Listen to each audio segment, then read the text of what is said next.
Hello everyone, thanks for coming outside with me today. Today I'd like to talk about my hunt that just happened here a couple weeks ago. I posted a couple of terribly grainy live feed videos on YouTube about my harvest. I was very excited. I just want to talk about today how I discovered where to hunt this deer. And I'm not saying that it was, you know, all of me. It definitely was a little bit of luck involved with the blind calling, if you will. But there was still a lot of aspects of the hunt that I had planned out pretty far in advance. I had seen tons of deer in there already. I just never got a shot at this particular deer. And today I want to talk about the website I used to find this deer, and that was HuntStand. It's a completely free resource, tons of great information on the website. You can use free property boundaries, they're there. They're not working right now for some oddball reason, but they're always there. This piece of property that I hunt, or I had access to, is a piece of privately owned ground. It comes across this power line down in these green fields down along this road. But even though it is privately owned, it is public access. So I wasn't the only person who was allowed to hunt here. Other people allowed to hunt here as well. But anyway, only a couple hundred acres, nothing intense. All of these green fields are just that. They're just green. They're just hay fields, alfalfa, ryegrass, maybe some oats, a lot of clover, particularly in this field down here in the bottom. But obviously, archery, you can't hunt these big fields. The thing I like about HuntStand is that you can go and you can measure distances. So that's 182 yards there. That's not a bow shot. And even this little field down here, its distance across, we're talking 60 yards. Definitely not a bow shot. You can get halfway across 30-yard shot if you can find a tree on the edge, but it's still not something I wanted to accomplish. I knew I wanted to attack these deer in the woods, and one thing that I just struggled with is that you look at this, it looks pretty homogeneous. There's not a lot of difference. Like if you look just right over here, you can see there's an obvious transition line between this little patch of brown here and this little patch of green here. This is an obvious change in either the topography or most likely, obviously, of course, the flora that's there, the type of bushes and trees. There's nothing really going on in here. So when I gained the ability to hunt this property, I couldn't really identify anything that was different except for right here. And you can see this is like a huge patch of green located between this finger and this giant patch of wood. So using HuntStand, I was able to go in, and just when I add icons, I just go in and I just punch in hazard. Doesn't matter what it is, because I just want to sync these to my phone, so I'm able to go in later and see what's going on in here. When I zoomed in a little bit further around this area, I was also able to detect this little patch right here, and I could tell these trees are dead. I can see this whole area of dead trees. And when you have trees that are dead, here in PA we've had an elm disease come through several years ago. More commonly now we've had the emerald ash borer, and it's killing a lot of the white ash trees off.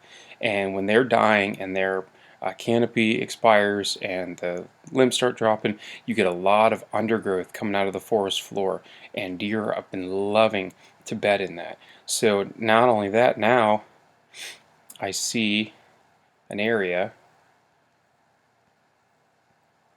that could potentially be an in the woods, an in the forest sanctuary, right? This could be some sort of bedding cover. And when I went around the property, I discovered there's a few more of these. And I won't mark them here, but I can see there's more dead trees in here.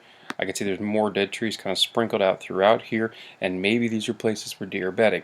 And the more time I spent there, actually, the more time I realized that this looks a lot less dense canopy like over here, and this actually was very thick. The vast majority of this property actually ended up being very thick.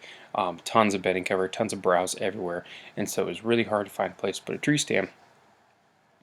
And so when I came in here and I actually put boots on the ground, discovered that this was a giant patch of red oak trees, and actually there was one huge red oak tree. That evergreen tree is like right tucked in here. You can barely make it out. But the red oak I was sitting in was right here, and I was able to harvest that deer as he came out kind of on the far side, came around this tree and came out this way, going towards this field, or at least in the direction of the calling. So I was able to go in, scout all these places out, sync them up to my phone. I was able to pick a tree stand. and I was able to access this property. There's a little parking lot right here, a little pull off here. I was able to walk in. We had a pretty strong northwest wind that morning coming right off this field edge, so I was able to walk in completely undetected, skirt down below this bedding area, set up right here, and lo and behold, he came right out, and I was never able to be detected. No sight, no sound, no smell. And I want to show you a few things of the other base layers really quick. The terrain, the streets, I'm not going to show you on this particular segment of map because when you zoom out to that area, it gives you all the road names and everything, and I don't necessarily want you to see where I hunt. So we're just going to go to a random piece of Pennsylvania game lands, and I can talk about those areas there. Alright, so let's take a stare here at State Game Lands number 176 here in PA, which I'm very familiar with. I grew up in the area. Obviously, as you know, you've seen a lot of Penn State gear in my videos. Very familiar with this place. I've hunted it a lot all through high school and college. I want to talk about the base layers that you can use on HuntStand. And HuntStand is not paying me to make this video, but these are just things that I've used pretty prolifically now within the past couple of years, really kind of honing in on the areas I really want to hone in on, and particularly in public land, where it's just going to be so vast. 176 is a pretty small chunk of game lands compared to a lot of the other chunks of game lands you can find in the state of Pennsylvania, but it helps you really narrow down the spots that you really like.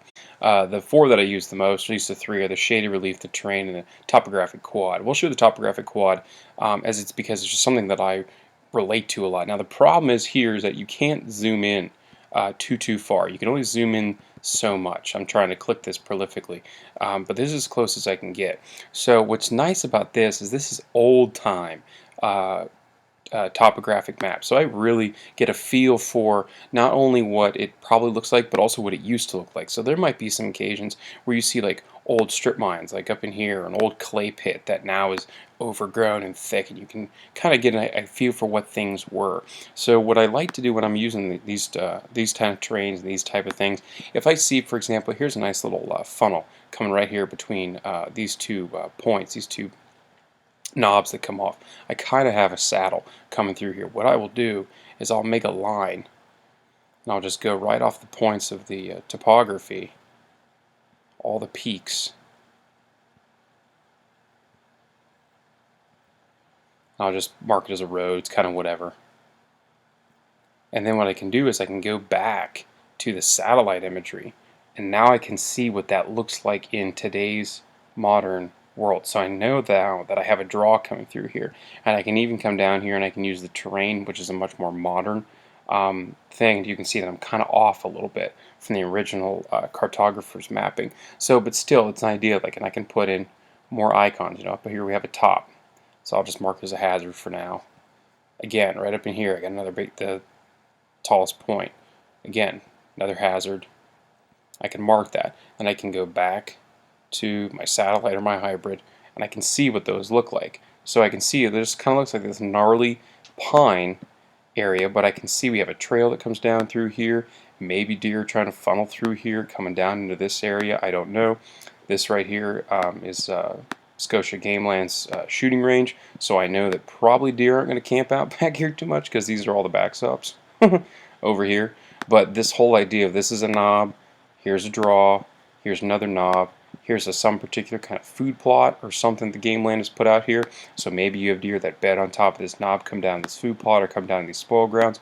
Who knows? You can spend a lot of time in a lot of different places. I mean, if you're just kind of looking at a map like this, it just looks like a sea of green, and you don't know really what is what, where to go to find certain things. I mean, you're like, okay, cool, you got ag fields, but you know, what is that? What's in those ag fields? You have no idea. And to kind of help me understand this greenery, I mean, I can see seams here, but help me understand and pick out trees amongst this sea of green, I use Bing's bird's eye view. Alright, so although it may not look like we're looking at the same thing, we are. This is Bing's bird's eye view, and so here's that shooting range of Scotia, and then here is coming up into that big kind of that spoil area that's up above with our two knobs and that draw that runs right through. You might notice that we have obviously this light, dark, and this light area, and this is the overlay of pictures. And if I come over here to the compass, I can actually rotate the image in 90-degree chunks, and it could actually change the seasons with which I view the photographs. So, for example, not only can I view it now in different angles, but I can also now view it in different seasons and different times of day, which allows me to kind of quickly identify like those areas that might be just chock full of evergreen trees, because obviously those areas are going to be green even throughout the winter. And it helps me really identify parts of the woods that I really want to focus on. If it's that late winter shot and I see a whole bunch of trees that still have brown leaves on them, they're probably going to be some sort of oak tree, predominantly a red oak tree. They'll still have acorns laying around. That could be a hot late season food source. So even though it's running kind of slow here and kind of glitching out on my computer, it's a really useful tool to have this different angled view of the same exact thing, unlike what you get with Google Maps or HuntStand or something like that. It just helps kind of clarify the picture a little bit further. And I'm not doing a great shot of it here. Alright, so here we are back at the original property that I was showing you. Here you can tell this is clearly a different season than what we have over here in this image. We clearly have some pine trees down here or some sort of conifer. This is clearly mostly hardwoods. We have that one big pine tree that was in my video, my live feed that I posted on YouTube. And you can just see all the different types of tree styles. You can see we have a lot of green still up in here. We have a lot of brown down in here, which means these are probably very deciduous. This is either a early spring or late fall picture, but we definitely have a lot of green still cropping up in the fields and some in the woods, but most of it is brown. So you can see this is a big four-wheeler trail here with a draw. We can see that big evergreen tree along with that oak tree that's out here. This is clearly a great spot.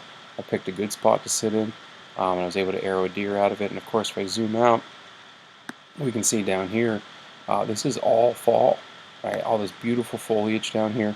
So that's all for this video. I hope you're able to take something from it, learn a little bit from it. If you ever have any questions about topography or how I read maps or anything else involving archery and archery hunting, I'd be happy to help. You can hit me up over on Facebook. I'll put a link to my Facebook page down in the description. You can also send me a message or leave a comment here on YouTube. Hope you're able to get outside and enjoy God's beautiful creation. Enjoy the sport of archery and archery hunting if you so choose, and we'll get to see you next time.